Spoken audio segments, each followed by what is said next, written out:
What is this challenge of Rudolf Steiner, do you think? What's the essence of that challenge? I think the essence or the essential of this challenge is that Steiner described a new way to understand the human being. The human being not only as a physical one, like we understand it normally today, but the human being not only as a spiritual one in the upper world, but the human being becoming, just becoming in this in-between, the physical body and the spiritual world. And there the soul of the human being can appear. And I think so it's a very integral version of looking at the human being, to try to understand it in a spiritual way, but also in the same time as a physical being, and so develop a new sort of psychology for understanding of the human being. Because there is a tendency today more and more to see the human being as very small and insignificant, and certainly the earth as some tiny little speck in the universe. I mean, that's the way people tend to think now, but of course what Steiner is saying is quite the opposite almost, isn't it? And it's so difficult to understand because we are all used to the understanding of science and of our epoch. And he is proposing a totally different coming to the human being, to this understanding. So it's easy too to believe in the spiritual of the human being, but to describe it in a scientific way, and this human being which is in the beginning of the cosmos, of the earth, and not the other way around. That's one of the challenging things in anthroposophy on the work of Rudolf Steiner, I think. So that we haven't come on the stage at the last minute, but the sense of the human being has been there from the beginning. I mean, is that what Perhaps he was the last one, the human being, to appear, Yeah. but only to appear.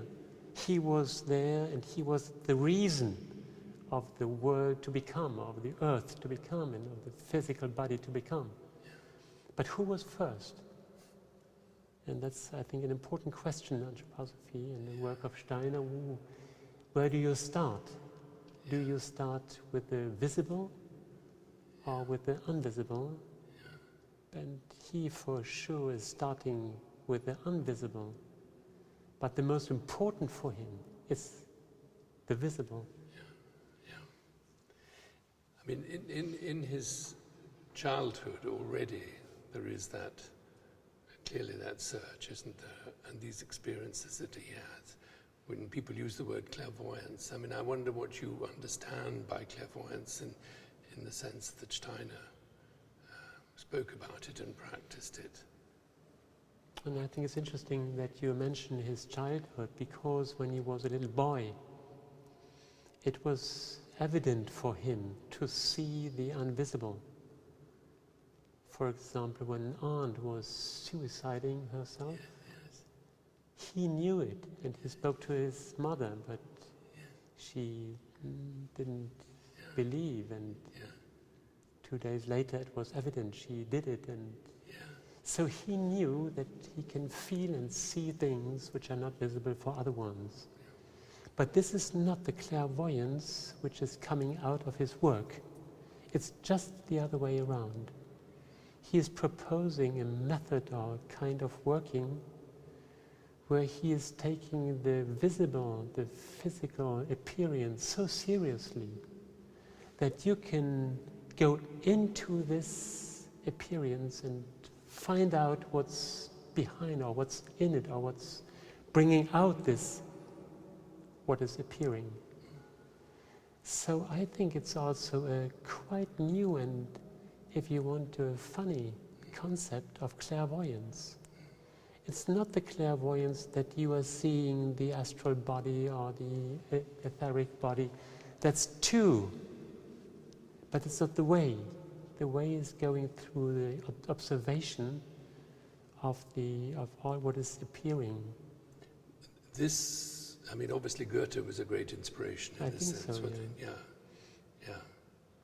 Goethe was very important for him with this love, which is undetermined love to what's appearing in our, or to our senses. Yeah. And there he went one step further, I think. But if you're asking for this experience or concept of clairvoyance, I think we have to speak about the exercising, or about the path of knowledge, the path of different knowledge he's pointing out. I mean, it's hard work what he is advocating, isn't it? It's not easy. It's not something that just comes naturally. No, it's not a natural giving. It's a sort of going further on with scientific research, which is not given neither by nature. Yeah. We have to learn and we have to exercise, and then we will find results. And I think same thing to this spiritual method. And my own soul will become the object of my work. So that different possibilities, different organs, if you want to, for the perception can grow. Yeah. So perhaps we can compare this strict scientific striving where certain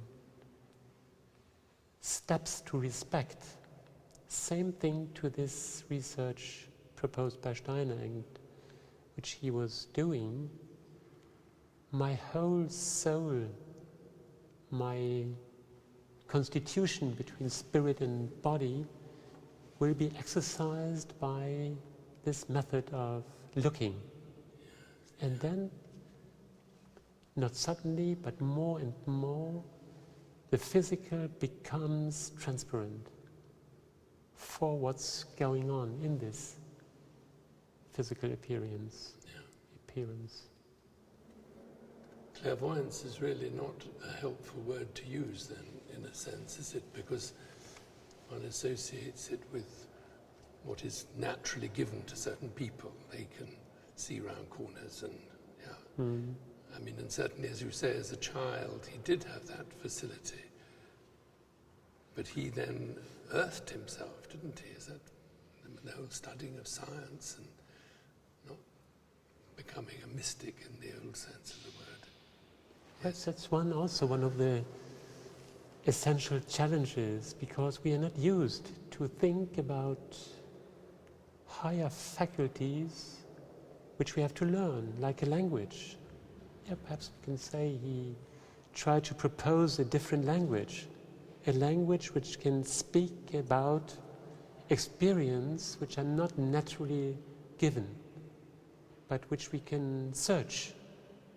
You know, there's one funny moment in his life. In just 100 years ago, it was in April 1911, there was a very important conference or congress from philosophers in Bologna in Italy. And he was invited, or he did a lot of work to be invited there. He came up and he spoke about his method, like a method of theosophy, he called it. And there he said, you know, the object of my research is not given. I'm researching, I'm searching for something which isn't there Yet. We have to produce it, but what we are producing, it's not produced by us. So, you know, for everyone who's a little bit logic and clear in his mind, it's not so easy to understand. What does it mean? It doesn't exist. But when you create it, it's existing by its own and not by your creation. It sounds contradictory. That's it. Yeah. So he is speaking about a spiritual world which is not independent of the human being and of the activity of the human being. But if you're working on this with his methods, he said, you can be as clear as the natural scientist. But the phenomena, we have to produce it. So you know what's interesting, his spiritual world isn't independent of the researcher. And it's a bit like in the science of Goethe, who said it's the researcher has to become like the object he is researching. If he doesn't, the object won't speak. And same to the spiritual world and Rudolf Steiner. If we are not in a creative mood, there's nothing. So the materialist, he's right. There is nothing. But if you're working on it, something will become. But this becoming isn't only subjective. It's almost as though we are becoming creators ourselves then. We're creatures, we were created. But is it that the challenge to become creators? I think so. And at the same time you will become creator, but you will stay creation. Or a creature, now how do you say stay it? a creature, yeah. Yeah, you will stay a creature. But you become creator. So in the religion or in Christianity, you have this concept of Father God, Yes. who's the creator. But there's also the Son, who was created, but who is a creator too. And in between you have the Spirit, who's combining it. And does the Spirit comes from the Father or from the Son? It's one of the most difficult questions in Christianity, as you know. And I think we have something in the work of Steiner where he's proposing a concept of the spiritual world which is definitely human and not general, not universal in the sense that you can take out the human being and you can look in an objective way on it. That's not possible for him. He integrates the human being in his way to see the cosmos and the spiritual world. Because again, I think a lot of people, particularly when they look at the Earth and what we've done to it, have the view that actually the Earth would be much better without us. Yeah, and often they are right, don't you think so? They are right. Yeah, but a different concept of responsibility will arise if we start to think this world which is surrounding me is because I was doing something. Perhaps not me in a personal way, but the generations before me, and I'm part of this creation. Where does this leave the Father God then? Is the Father God obsolete? Perhaps we can say he is behind, but in the front, in the middle of the stage. It's not the Father, not anymore. Now we are becoming slowly, perhaps too slowly, I don't know. We will become adults, and perhaps we will become fathers and mothers too, with our creatures, and look at all this technical stuff, what we are doing, or in our civilizations. We are creators, but we can create havoc as well as beauty, I think so. can't we? I mean, but that's the freedom, I suppose. I think there's this concept of freedom in it. Yeah. But also always related to responsibility. Who's responsible? Do we think that Father God was responsible for everything he was doing? Certainly, but also for the human being, perhaps, but not totally, because if he would be totally responsible, what's about our freedom? But all these questions are not new, and Steiner, he didn't invent these questions, but he was working on it, and I think what's new is the place or the role of the human being, this responsibility for his own consciousness and for his own way to conceive the world. I don't know if conceive is the right word, but... Why do you think that Steiner is not better known? Because than he is? he's a bit complicated, isn't he? I think, no, really, it's not so easy to understand. And I can observe two ways to relate to Steiner. The first one is very naive.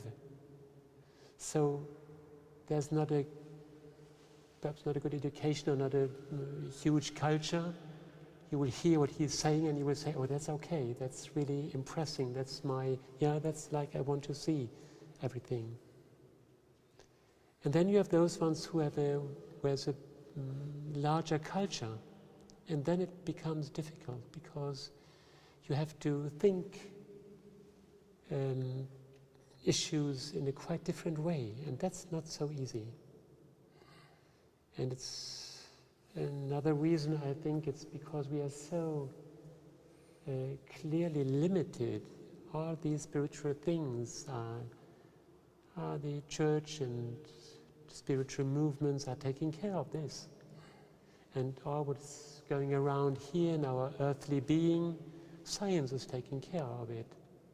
So there's no place for this funny way to see things, which is in the same time spiritual and related to our experience from here, from down here. Can you speak in the context of what you've been saying about the being of Christ then? Because that was absolutely central to Steiner's journey, wasn't it? This recognition of the importance of Jesus Christ. I don't know how to explain, but if we started to speak about this difference between Father and Son in regard to creation or responsibility and freedom, I think we can see how the Christ being is so important for Steiner because of this potential to create, of this potential to take a responsibility as a spiritual being coming to earth. And that's like he described this path or this way of the Christ being a real cosmic entity which is coming not necessarily but by free decision to this earth and to humanity which is living down here and not anymore in the heaven, and to share this destiny of being here, down here, but then to overcome and to bring out in this resurrection the essence of a cosmic being which can live here down on earth. In each one of us? In each one of us now, yeah. If we decide to relate to this sort of being. So freedom still stays there or is present. Because we can say no. Yeah. And I think it's much easier to say no and to not to start this funny journey. It's so difficult to understand and so not so easy to live. On the other hand, sometimes I think that Steiner is more simple to understand than we imagine. For instance, in his poetry work, he's so full of images and so simple in his way and also direct, I have to say, perhaps so direct in his way to point out and to pay attention to very simple earthly events or things or ways to be. What about, I mean, I asked you why Steiner isn't better known, and you were saying it isn't easy. Do you think that his followers haven't always been helpful in that respect? I mean, there is this image of anthroposophy as a cult, something rather elitist and separate. I mean, what do you feel about that? Do you think that's justified, that perception? Yeah, I think it's justified. But it's not to, if it's not easy, and if it's new, and if it's sometimes a bit funny, it's attractive for everyone who's not so familiar with what's going on in the normal world. So they're coming, and that's a bit funny too. And so an image of this movement, of this society, can be a bit not so normal, a bit, how do you call it, a bit crazy, yeah, perhaps. Yeah. On the other hand, I think it's in every domain of human life. It's the same thing. Yeah. When I'm going to a gallery in London or in Paris, crazy people sometimes, and not everyone is so easy to approach and not so easy to explain. Yeah. So for me, it's not a qualification. Who's a bit crazy? What's much more interesting for me, who's really working on it and what's coming out of this work. Is it a good contribution? For instance, the work with the handicapped people, handicapped children. Who's doing a better work? That's very important for me to see, on schooling, on agriculture, on medicine. Are there really good propositions how to understand, or how to work, how to go on? Go forward. How to go forward, yeah. But also in the realm of ideas. It's very difficult to explain some contradictions in the Gospels. And for Steiner, sometimes it's very easy. He said, have a look, take it seriously, you will see there are two Jesus, not only one. So that's perhaps difficult for our, in regard to what we are used to. Why can you say there are two Jesus? But have a look, and when you're studying really the two Gospels, and you will compare them, not the four, but two of them, St. Luke and Matthew, how do you call it? Matthew. Then you will see they are speaking about different biography and different situations and different moments. And you can say, if you want, that's different aspects of the same being, but it's much more evident if you go around to see, that's two different beings, and what's on now, and then you have a look in the history of art, and you will see, sometimes there are two representations of Jesus, and so there's a whole field of research he is opening with these propositions. And do you feel optimistic about Steiner's legacy now? I mean, are you encouraged by what's going on among people who've been inspired by his work, or are you disappointed? Both. I'm disappointed because I think we can go on much quicker if we are seriously working. And on the other hand, I'm not so hopeful about some evolutions and developments in our society, which is very often very narrow-minded. You are forced to follow one opinion or one scientific proved path, etc. And that's not so easy. You have to be very strong, or we have to be very strong if we want to propose something new. On the other hand, I think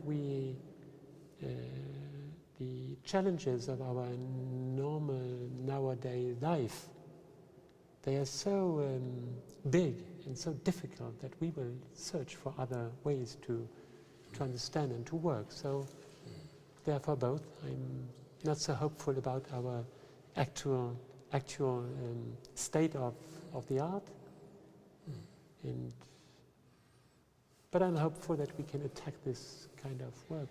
I mean, for many people, this word anthroposophy is not particularly helpful, and certainly not to be called an anthroposophist. I mean, I think a lot of young people don't want that kind of label, but they are interested in Steiner. Yeah. I mean, but they won't know, they want no label at all. yeah. It's not only the label anthroposophy, it's also the label like in politics or political parties or associations. It's not so modern.